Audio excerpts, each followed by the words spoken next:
Hello friends, I am Nisha Sharma, Associate Professor, Government College. The lecture under discussion today is in continuation with our previous lecture, a stanza-wise analysis of Thomas Gray's Elegy.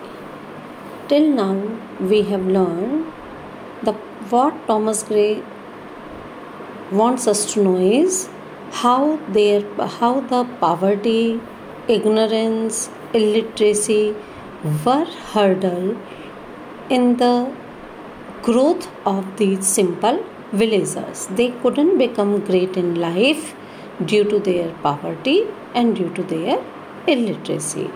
But at the same time, the poet points towards the futility of the rituals which are the criteria for greatness in our human society. And now, in the following stanza or the stanzas which we are going to cover today, in these stanzas the poet describes how this poverty and how this illiteracy, ignorance had been beneficial for these villagers. The applause of listening senates to command, the threats of pain and ruin to despise, to scatter plenty over a smiling land and read their history in a nation's eyes. The poet says, this stanza is also in continuation with our previous stanza. What the poet says is, as these persons were poor and simple people, they didn't get the chance of gaining the praise by their oratory art in senates. They didn't get the pleasure that their oratory or their speeches are praised by people in senate. The threats of pain and ruin to despise, nor were they able to threats of pain and ruin to despise. They couldn't, we can say,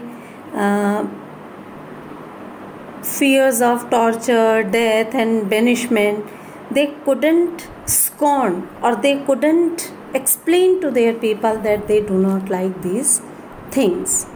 To scatter plenty over a smiling land, they didn't get a chance to spread abundance and make their people happy and read their history in nation's eyes, nor did they get chance to conclude from the happy eyes of their people that their period or their history had been an happy one and they were appreciated by people. Their lot forbid, nor circumscribed alone, their growing virtues, but their crimes confined, forbade to wade through slaughter to a throne and shut the gates of mercy on mankind. In this stanza, the poet says that their lot forbid, lot is fate, their fate forbid them, not circumscribed alone. Circumscribed is delimit. Their growing virtues, but their crimes confined. On the one hand, their poverty, their illiteracy kept their growth of their virtues, limited the growth of their virtues, but at the same time, it also kept within limits their crimes. Confined is within limits. Forbade to wade through slaughter to a throne. Since they were not great, they were prevented from walking into the river of blood in order to gain power, and shut the gates of mercy on mankind.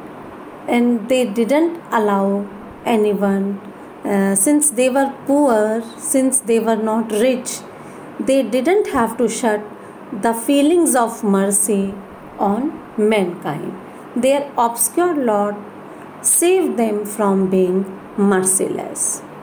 The struggling pangs of conscious truth to hide, to quench the blushes of ingenuous shame, or heap the shrine of luxury and pride with incense kindled at the mule's flame. The poet has here personified luxury and pride. It is for luxurious and proud persons. The poet says they didn't have to face the struggling pains, or they didn't have to make efforts to hide the truth of which they were aware. Conscious truth is the truth which they feel to be good. When you are great, you have to hide very many things, or you have to struggle hard to not say something true which you know it's true. Hide is to suppress the struggling pangs of conscious truth, to hide, to quench the blushes of ingenuous shame. Quench is to hide, to prevent from appearing. Blushes of ingenuous shame, the reddening of the face which is due to feeling of shame. If you know something to be true and if you hide it from people, then it causes a blush on your face. But since these persons were poor, they didn't have to make such an attempt. Or heap the shrine of luxury and pride with incense kindled at the mule's flame. The poets have to devote themselves to the mercy of luxurious and proud person, and they compose poems in honor of those people.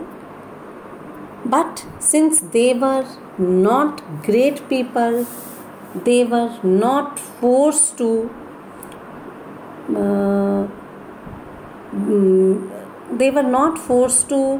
incense or light fragrant spices in front of the worship of rich and you can say luxurious and proud persons.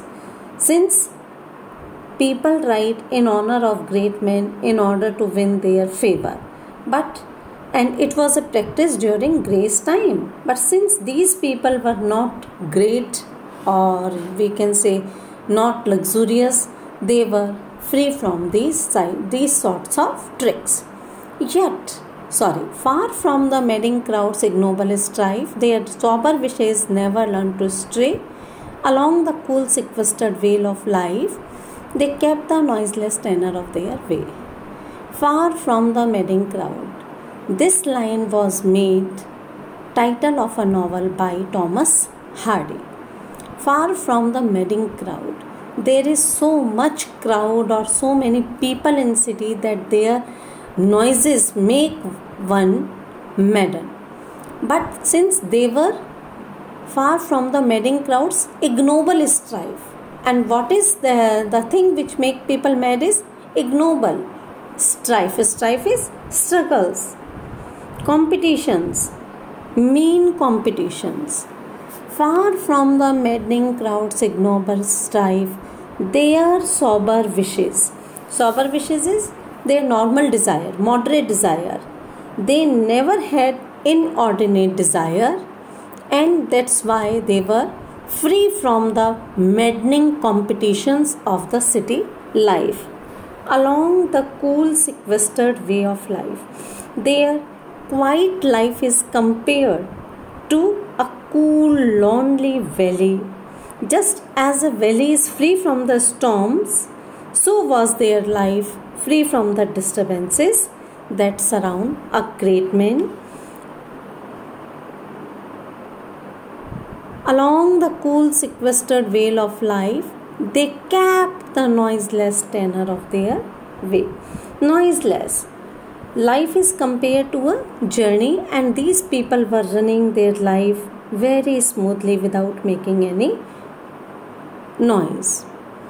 Yet even these bones from insult to protect, some frail memorial still erected nigh, with uncouth rhymes and shapeless sculptured deck, implores the passing tribute of a son. But the poet says, even these bones is the remains of these villagers, from insult to protect, in order that people may not think low of these people, or hear with a disdainful smile the simple annals of the poor. Some frail is easy to break or weak.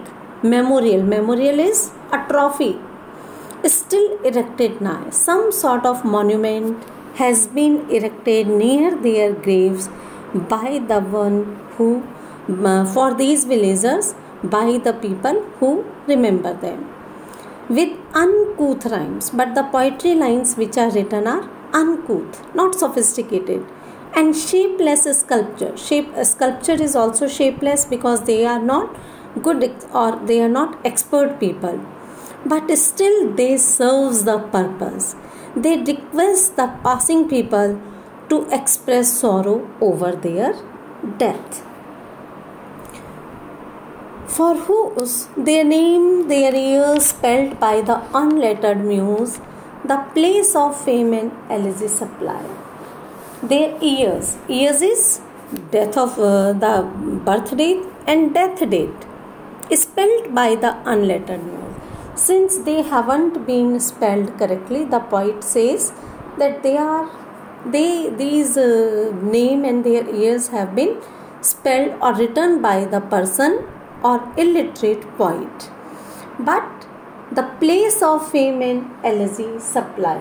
They are a substitute for the long and praiseworthy epitaphs, and many a holy text around she strewn, that teach the rustic moralist to dry. Holy text is the quotations from the Bible. Although great honoring speeches are not written, honoring words are not written on the epitaph as epitaph on the graves of these poor people, but still quotations from Bibles have been written which teach these rustic people to face death bravely. For who to dumb of forgetfulness a prey, displeasing anxious being ever resigned, left the warm precincts of the cheerful day, nor cast one longing lingering look behind. For who is? The poet here puts a question. The answer is none. Dumb forgetfulness is the world of death where everyone forgets everything. This pleasing anxious being is life which is full of joys as well as sorrow. Pleasing anxious being ever resigned. Whenever a person surrenders before death, the life which is spent in this world is full of joys and sorrow. But when life is spoken of as having a warmness which is in contrast to the cold or indifferentness of the narrow grave. But when a person is bound to leave the world, he casts a longing look at the things which he loved in the world, and he turns all the time backward. On some fond breast the parting soul relies, some pious drops the closing eye requires. Even from the tomb the voice of nature cries, even in our ashes live their wonted fire. On some fond breast. Fond is one who loves. The parting soul relies. The soul which is departing from the world depends on its loved one. Some pious drops the closing eye require. The eyes which are being closed by death, they requires that people should express sorrow for them.